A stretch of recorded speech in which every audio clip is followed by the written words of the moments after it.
Can COVID is an open science collective dedicated to rapidly mobilizing and sharing knowledge to help inform Canada's COVID-19 response. To learn more about us or how to join our community, you can visit our website at cancovid.ca.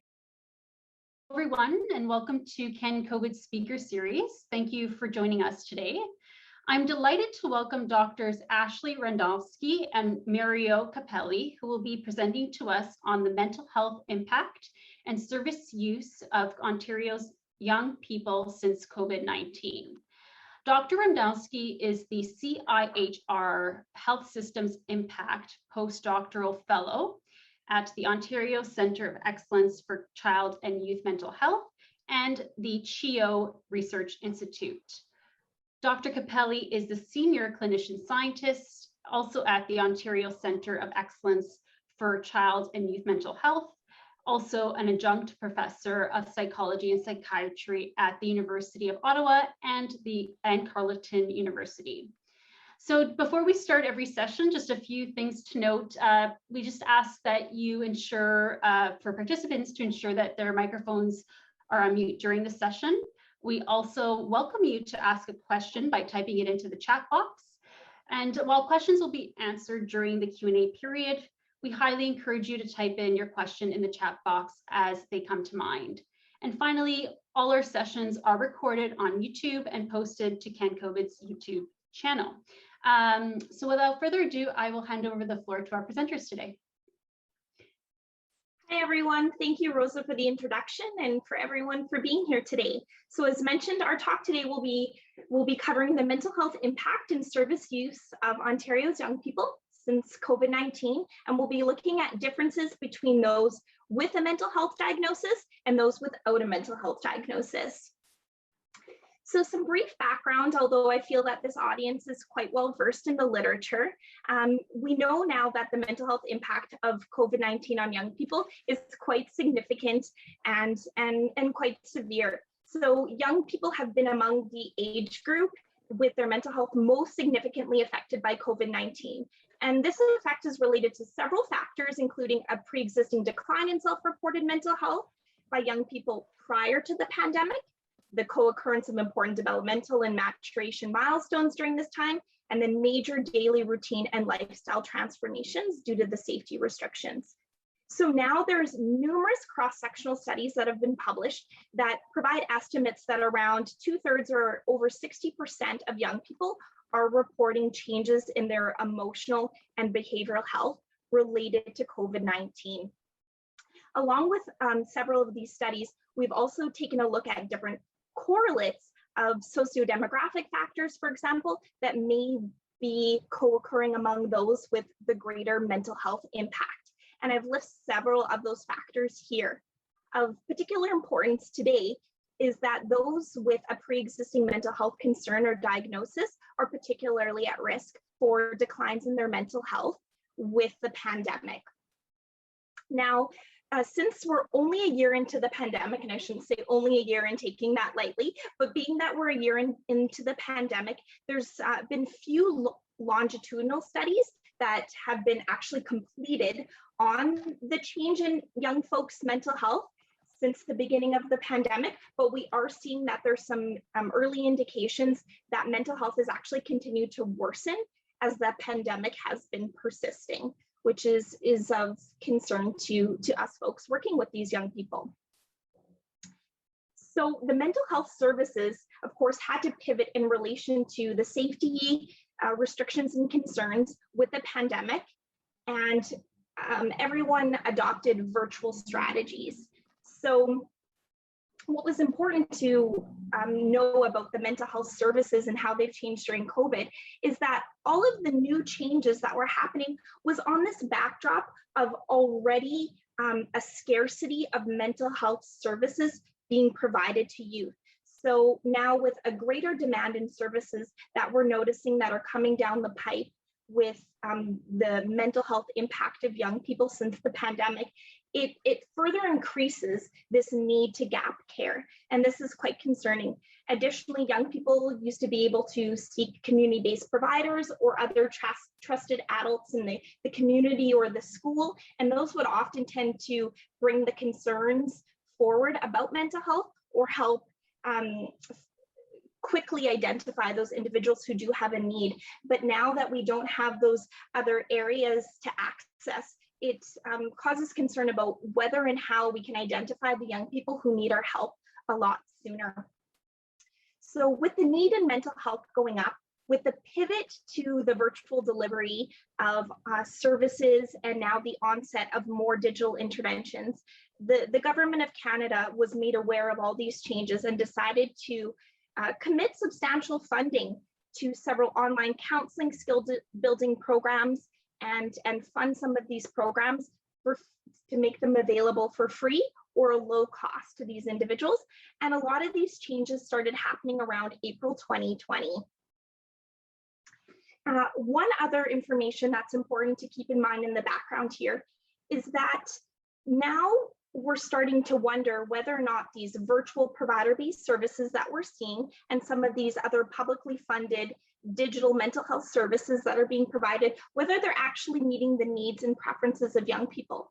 So our research group at the Ontario Centre of Excellence for Child and Youth Mental Health, we conducted an earlier survey study at the beginning of the pandemic in 2020. And what we found is that young people were interested in receiving mental health services, but more importantly, we found a really interesting pattern in that those with a greater mental health need indicated that they were more interested in provider-based services versus online or self-help resources, and the inverse was true. So those with a lesser mental health need were more likely to be inclined to use some of these online or self-help interventions. So this is something we need to explore a little bit further and create a greater evidence base, not only around the effectiveness of these interventions, but whether these young people are willing to and inclined to use these interventions and how in fact they're actually using them. So based on this brief overview of the literature, these were some of our major questions motivating the study I'm going to chat with you about today, which is, have there been any changes in the mental health of young people now 1 year into the pandemic? What mental health services are young people accessing since these virtual service changes have been made? And what insights can we gather on what young people want or need to inform future service planning? So the aim of our study, which is a cross-sectional survey study, and I'll go into the methods in the next slide, our aim was to examine the self-reported mental health impact and service use of young people during the COVID pandemic. It was largely a descriptive study, but we wanted to explore the differences in mental health impact and service use between those with and without a diagnosis. So as mentioned, we conducted a cross-sectional survey, and participants were asked to complete about a 5 to 10 minute survey, and there was 28 items in total. When we initially developed this survey, we piloted it among a youth advisory committee, and we got feedback from different individuals as part of that committee. We conducted the survey across the province of Ontario during a 4-week period, beginning in about middle to end of February 2021, and we used various online and social media recruitment strategies to engage participants or potential participants. And the eligibility criteria we had was those living in the province, they could read or write in English and French, and the survey was offered in both languages, and that they were between the ages of 12 to 25 years. So here's a little snapshot of what the demographics were of our participants who completed the survey. So we had over 1,300 young people participate, and the average age was nearly 20 years old. So most of our sample, 88% were within the 16 to 25 year age range versus the 12 to 15 year age range, and only about 11% of our sample fell in there. When you see the asterisks near the remainder of the bullet points, that indicates that there was a significant difference in those demographics between those who self-reported a mental health diagnosis and those that didn't. So in our sample, we had about 45% of young people say that they had a mental health diagnosis. So in the coming slides, what we did is we actually conducted our analyses around this finding. and we are looking at the differences between those who report a mental health diagnosis and those that don't. So a lot of the significant differences that we're seeing here in demographics between those with and without a diagnosis are typical sociodemographic indicators you would find in the literature elsewhere. So overall, our sample was an affluent sample of white females, which is typically the respondents that you tend to capture with these survey studies, despite our efforts with our social media and recruitment strategy to try and recruit a more representative sample. So now I'd like to move into some of our key findings. So for our first objective, we wanted to describe the mental health of young people since the pandemic. And what we can see in this slide is that there's about 75% of all young people in our sample who are reporting fair to poor mental health currently. And those with a mental health diagnosis rated their mental health significantly more poorly than those who didn't have a diagnosis. And taking this sample together, youth or young people had an average score on the Kessler-6, which is a common standardized instrument to assess psychological distress. And on average, we had over 53% of our sample who met a clinical cutoff for the amount of psychological distress they were reporting.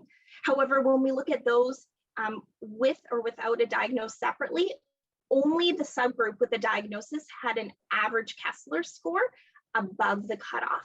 And to put this finding in context, when we look at the Ontario Student Drug Use and Health Survey, which is a population survey of Ontario students grades 7 through 12, and it's conducted yearly, in 2019, so prior to the pandemic, only 20.6% of young people report this serious psychological distress or are above the cutoff of 13. And in our sample here, we see almost like a twofold increase. So again, keeping in mind that our sample isn't necessarily representative of the full population of Ontario's young people, but also so you can see that there is potentially, this may indicate an increase in distress. And when it comes to changes in mental health since COVID, regardless of whether young people had a diagnosis or not, relatively speaking, they both reported a worsening of their mental health, but that mental health worsening was relative. So there was no significant difference between the group with or without a diagnosis, but over 86% of our sample are saying that their mental health since COVID is either somewhat worse or much worse. So again, raising some really important red flags for us. We also delved deeper into the different types of mental health services young people have been using since the pandemic. And here are kind of the four major categories of types of mental health services that we'll be exploring in future findings. So we have a traditional healthcare provider, and then we inquired about whether they were meeting with a provider either virtually or in person, and here are some examples here. We also inquire about their use of digital mental health platform services, and typically these are referring to those services that have been publicly funded or subsidized by the government and are often offered by more private organizations. And then last, when it comes to self-help resources, these are often those supports that don't involve a healthcare provider. So we asked young people when they had accessed a healthcare provider for mental health support. And unsurprisingly, those with a mental health diagnosis had higher rates statistically of the various time points in which they had spoken with a healthcare provider about their mental health for support, whether it was before, during, or before and during the pandemic. Now, we had some individuals who said that they have not accessed a healthcare provider, but there was about 30% of those young people who do not currently have a mental health diagnosis who said, no, I haven't accessed a healthcare provider, but I would really like to. So this indicates to us that there may be about a third of these individuals in the sample who are potentially represent, say, the worried well or potential new service users or individuals who are noticing deteriorations in their mental health, who do want help, and we need to be capturing and addressing these issues, especially if we're thinking about early intervention or health promotion.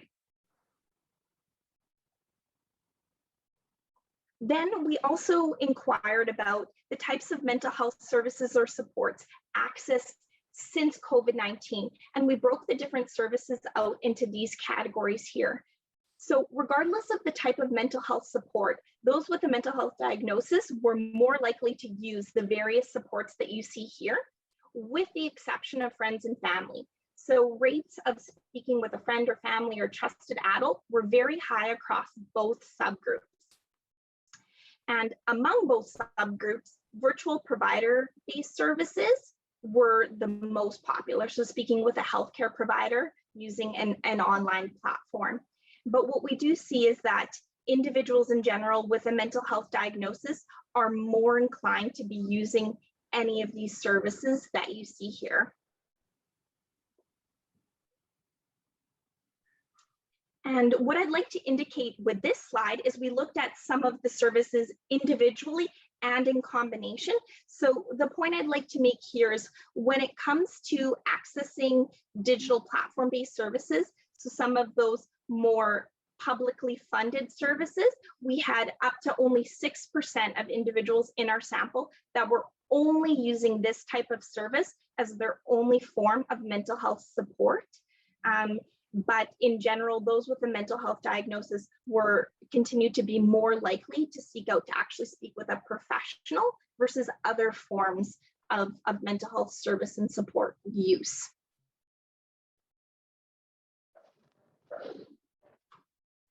So we dug deeper in our survey, and we actually included the names of some of the publicly funded services and supports that have been available since about March or April 2020.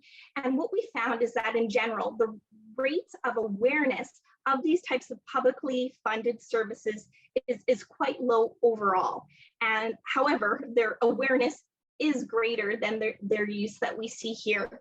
But overall, again, the numbers are really small, and those with a mental health diagnosis tended to be more familiar with some of these publicly funded services and use them more without a diagnosis. But overall, we felt quite disappointed actually seeing these numbers here. It probably comes as no surprise that Kids Help Phone, many individuals were familiar with that, but a lot of other resources were not very common to youth, indicating we might have some work to do around this awareness piece, that we can't just offer these supports and services without helping to build that bridge for young people to actually come to know about them and then come to use them. So what was nice is then we did follow up and ask young people about, so those individuals who accessed any type of mental health support since the pandemic, how did they come to learn about whatever support it was that they chose to use? And not surprisingly, the most common forms or means to learn about these mental health supports were through friends, family, healthcare professionals, and social media. So with the first two being really important, that if we can help improve the health literacy or the awareness of these services with other trusted adults in the lives of young people, then young people may come to know more about some of the services that are available in their community or online. We also asked young people if they had any suggestions for how we can improve mental health services, regardless of the mental health service type. There were some significant difference between those with and without a diagnosis, but regardless of the diagnostic status, we found that it was most common for young people to suggest that we need to lower the cost of mental health services, we need to lessen the wait time, and we need to help people know what services exist. And that one really makes me smile, because that's exactly what the findings are echoing through our study, is that we really do need to let young people know what services exist.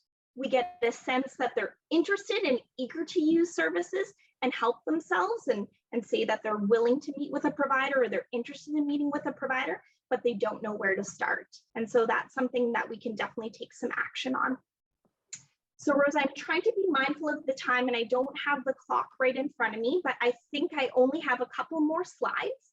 So I'm going to briefly summarize some of the key findings that we've shared with you today. which is most young people in our sample reported a worsening of their mental health since the start of the pandemic. Again, we're just getting now those longitudinal studies, but if we can kind of informally compare our rates to some of the previous estimates, we can see there's a further decline in mental health. And again, those with a mental health diagnosis are faring even worse. The good news is those with a mental health diagnosis have been more likely to meet with a provider either before or during the pandemic, indicating that they might be better connected to supports. However, there's this 30% of young people who are not connected to any supports currently and might be reaching out. So it challenges us to think about what we can do to make that reaching out and that help seeking that much easier for them. What barriers can we lower for them? We saw briefly in our findings that virtual provider-based services are the most commonly type of services being accessed right now during the pandemic, and that these services are either being accessed alone or in combination with other supports and services. And those with a diagnosis are more likely to use multiple types of supports and services to support their mental health. If our plans moving forward are just to rely on those publicly funded digital mental health platform services to capture young people, then I think we're going to be quite disappointed, because less than 6% of those young people are accessing those types of services solely for their mental health support. So they may not be having the effect that we're hoping those services have the effect on. And the last couple of points here are those with a mental health diagnosis are more likely to seek those combinations of services. And again, this probably speaks to something about their unique help-seeking type of behavior and how they come to know and learn about different mental health services, again, likely through those trusted adults in their life that help them navigate the system a little bit better. Looking forward, when it comes to system planning, we can think about helping to spread the word about some of these other mental health services, in particular the digital mental health service platforms, by accessing friends and families, healthcare providers, and the use of social media. And again, to continue to strengthen mental health services and better meet the needs of young people. They suggest we lower their costs, lessen the wait time to access, and help young people know what services are available. So there's some strengths and limitations with a cross-sectional study, and I'm happy to go into those during the question period. I'll just bookend them for now. And I'll leave you with the clinical implications here, and I'll turn it over to my colleague, Dr. Mario Capelli, to share his insights on implications of our findings. Thanks, Ashley. Just a couple of points I want to just touch on as part of the implications. And I think for any of us that provide clinical care, whether it's the smaller clinics or the hospitals or the larger community centers, we all have a bit of anxiety of how we're going to be able to meet what we expect to be a greater number of kids trying to access our services. And I think, we can look at our survey, which is just one survey out of many studies that have been done. But then I think if you pull it all together, the data is pretty consistent, that the percentage of kids that are reporting, increases in distress compared to pre-pandemic is significantly higher. That the overall uptake of services is going to increase significantly, and our data is showing 30%. And I would suspect that others' data, as they come more and more available, is going to show similar sorts of findings. So we know that for sure that the number of kids that are going to be trying to access our services is increasing, and is going to continue to increase substantively. I think the concern that we have as well is that, a lot of young people are saying they'd like to talk to someone, and that's not always going to be possible. There is, limited resources in terms of one-on-one that's going to be able to meet those needs. And we're going to have to look at what other services are available. And particularly since some of those other services will meet the needs because they're at a lower level of intensity, but having those services known and available and easily accessible is going to be a real challenge. So I think we need to really wrap our heads around how do we, improve the strategies to increase the uptake and use of digital, the various digital mental health services that are available? How do we think about that as a way of complementing potentially, some of the other virtual services? And so we, and I think this has to be done rather rapidly. The same way at the beginning of the pandemic, we had to quickly pivot from, in-person services to, the virtual services. And I think as overall, we did an incredible job. And in fact, the evidence does bear that out when we take a look at, some of the tertiary based needs, and some of the other, if you look at the ICES data where it shows that, the shift from in-person to virtual went pretty smoothly. But we absolutely need to do, a lot more in understanding, how to better improve virtual and digital mental health services. I think our study is significantly flawed, and a lot of them are flawed, in terms of really understanding some of the, the issues of equity and diversity. We need to do a much better job at being able to look at that. And we need to better understand what are the barriers and what are the facilitators to, to accessing services. So I know that this talk ends at 4:30, and I want to leave a couple minutes for questions. I know some folks already posted questions, so I'll stop there.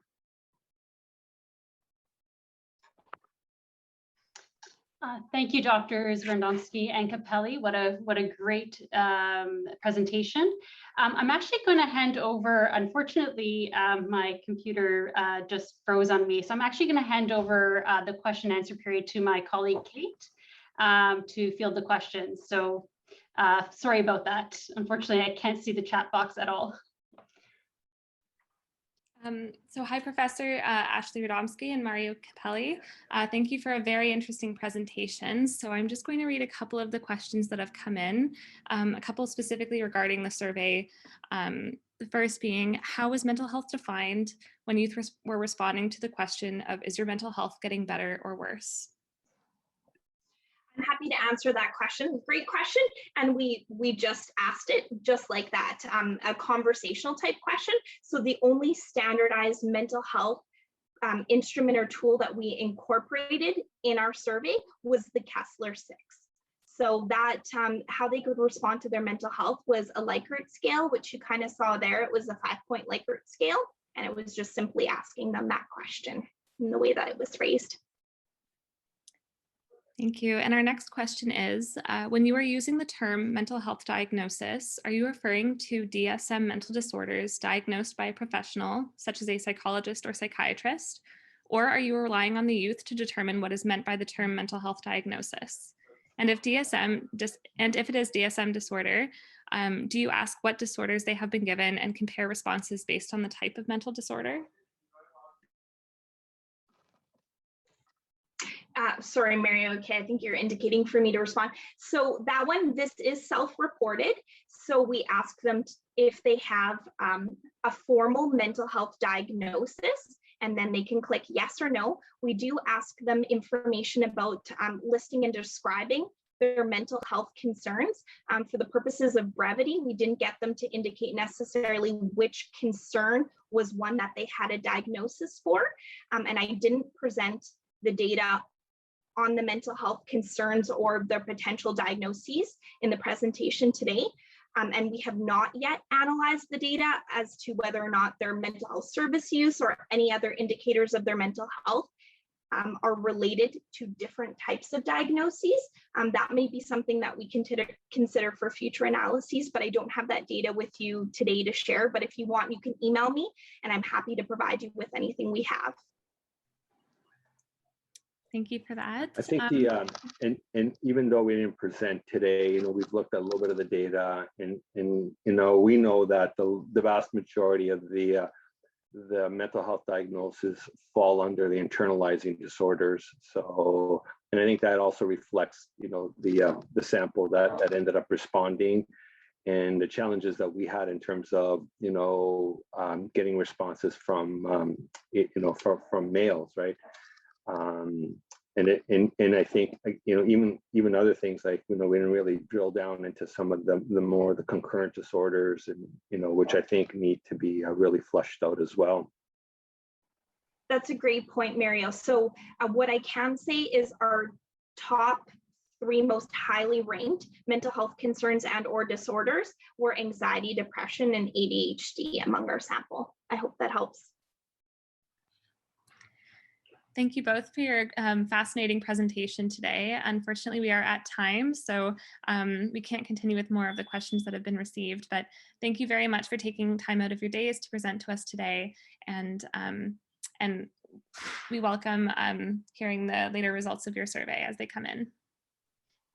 Thank you. Thank you both. And I just want to, I could speak, so I just want to just provide a little update before we end. Do please join us for our next speaker series, which will be held next Tuesday on May 25th at 4 p.m. Eastern, to hear from Doctors Jonathan Crush and Xingzong Si on the Hungry Cities Initiative, the results from China. And we also do have another special event next week where we'll be hearing from Chris Zerniak, who is a PhD at the World Health Organization, who will be talking to us on the WHO's Infodemic Initiative. And so that will be on Thursday, May 27th from 12 to 12:30 Eastern Daylight Time. So thanks again both, and hope everyone has a great rest of their days. Bye for now. Bye, everyone. Bye, thank you. Thank you. We would like to thank our speakers and members of our network for their continued support and participation in Canada's pandemic response. If you are interested in learning more about CanCOVID or joining our Pan-Canadian COVID-19 Research Network, please visit our website at www.cancovid.ca.